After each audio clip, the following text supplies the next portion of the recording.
Hello friends, welcome to my YouTube channel. તો આજે હું તમારી સાથે અરવીના પાન સાથે બનતા નવા અને યુનિક નાસ્તાની રેસીપી લઈને આવી છું, જે ફક્ત 10 થી 12 મિનિટમાં જ બની જશે। તો જનરલી અરવીના પાન સાથે આપણે પાતળા બનાવતા હોઈએ છીએ, પણ એકવાર આ નાસ્તો ટ્રાય કરશો તો બીજા બધા નાસ્તા ફીકા પડશે।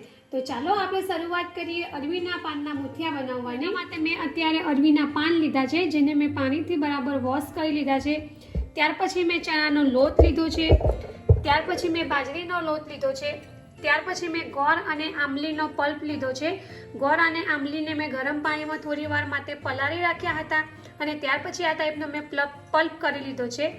ત્યાર પછી મેં ફ્રેશ કોથમીર લીધી છે, ત્યાર પછી સફેદ તલ છે, સોલ્ટ છે, ગરમ મસાલો છે, હળદર પાવડર છે, ધાણા જીરું છે। ત્યાર પછી 2 ચમચી મેં ઘઉંનો લોટ લીધો છે, ત્યાર પછી આદુ મરચાં અને લસણની પેસ્ટ છે।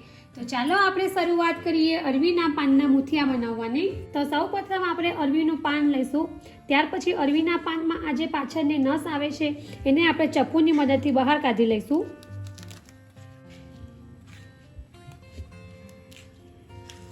તો આ રીતે આપણે અરવીના પાનમાંથી નસને બહાર કાઢી લીધી છે।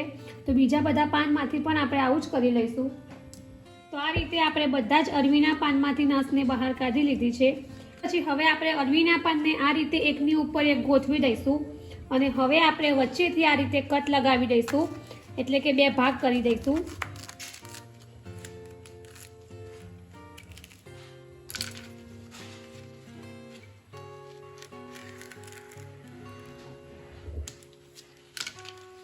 તો આ રીતે આપણે 2 ભાગ કરી દીધા છે। ત્યાર પછી હવે આ એક ભાગ ઉપર બીજો ભાગ મૂકી દઈશું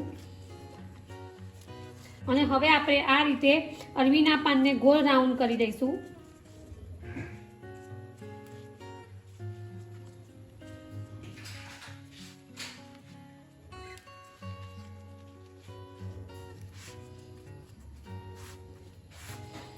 અને હવે આપણે આ રીતે ચાકુની મદદથી પાતળી સ્લાઇસ કટ કરી દઈશું।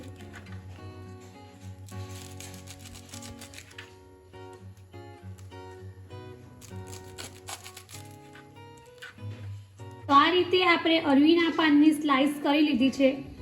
ત્યાર પછી હવે આપણે આ જે સ્લાઇસ છે એને આ રીતે એક વાસણમાં એડ કરીશું।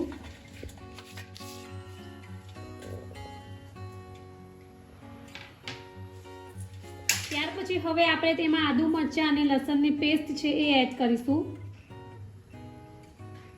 ત્યાર પછી આપણે તેમાં 1 બાઉલ ચણાનો લોટ છે એ એડ કરીશું। ત્યાર પછી આપણે તેમાં બાજરીનો લોટ છે એ એડ કરીશું। ત્યાર પછી ઘઉંનો લોટ છે એ આપણે એડ કરીશું। ત્યાર પછી આ જે મસાલા છે, સોલ્ટ છે, સફેદ તલ છે, ધાણા જીરું પાવડર છે, હળદર છે, ગરમ મસાલો છે એ આપણે એડ કરીશું। ત્યાર પછી લીલી કોથમીર છે એ આપણે એડ કરીશું।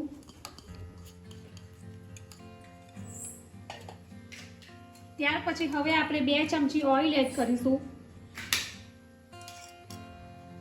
ત્યાર પછી હવે આપણે ગોળ અને આંબલીનો પલ્પ છે એ એડ કરીશું, જેનાથી જે મુઠિયા છે એનો સ્વાદ ખૂબ જ સરસ ખાટો મીઠો આવશે। તમે આંબલી અને ગોળની જગ્યાએ લીંબુનો રસ પણ એડ કરી શકો છો। અને હવે આપણે આ બધું બરાબર મિક્સ કરી લઈશું।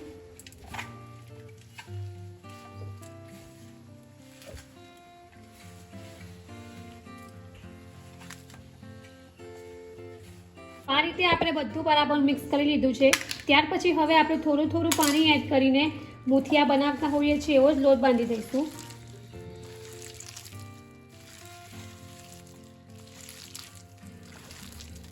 આ રીતે આપણે મુઠિયાનો લોટ બાંધી દીધો છે। ત્યાર પછી હવે આપણે આ રીતે થોડું મિશ્રણ હાથમાં લઈશું।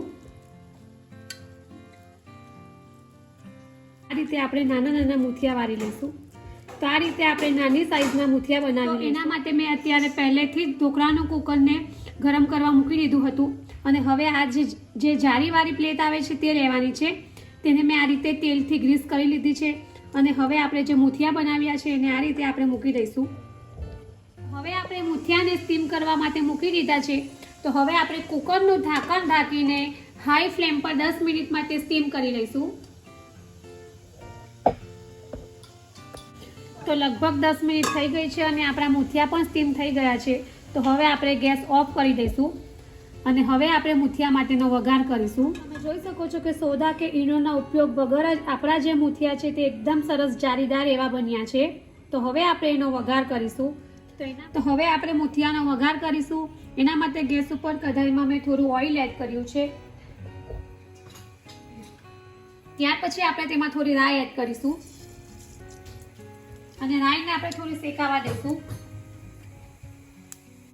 તો આપણી જે રાઈ છે તે શેકાઈ ગઈ છે. ત્યાર પછી હવે આપણે તેમાં મીઠા લીમડાના પાન એડ કરીશું.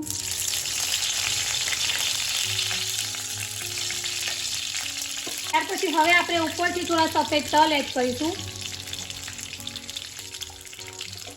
અને હવે આપણે જે મૂઠિયા બનાવ્યા છે એ એડ કરી દઈશું.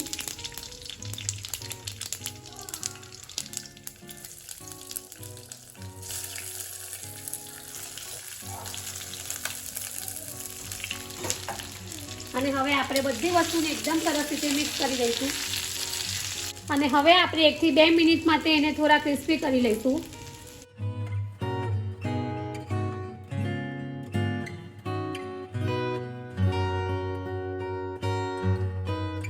લગભગ 2 મિનિટ પછી જોઈએ તો આપણા જે મૂઠિયા છે તે થોડા ક્રિસ્પી જેવા થઈ ગયા છે અને હવે આપણે ગેસ ઓફ કરી દઈશું અને ઉપરથી આપણે હવે થોડી કોથમીર એડ કરીશું અને હવે આપણે જે મૂઠિયા છે એને સર્વિંગ પ્લેટમાં સર્વ કરીશું. તો રેડી છે આપણા ગરમા ગરમ જોતા જ ખાવાનું મન થઈ જાય તેવા અરવીના પાનના મૂઠિયા. તો ફ્રેન્ડ્સ, તમે પાતરા તો ઘણીવાર બનાવતા હશો અને પાતરા બનવાની ઝંઝટ વગર જો તમારે કંઈક નવું ટ્રાય કરવું હોય તો આ અરવીના પાનના મૂઠિયાની રેસીપી એકવાર જરૂરથી ટ્રાય કરજો અને કમેન્ટ બોક્સમાં મને જણાવજો કે તમને મારી આ રેસીપી કેવી લાગી છે.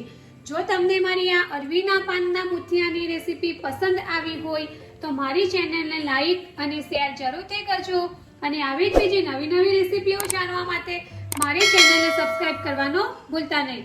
તો ફરી પાછા આવા જ નવા વિડીયો સાથે મળીશું. ત્યાં સુધી bye bye and thank you for watching my video.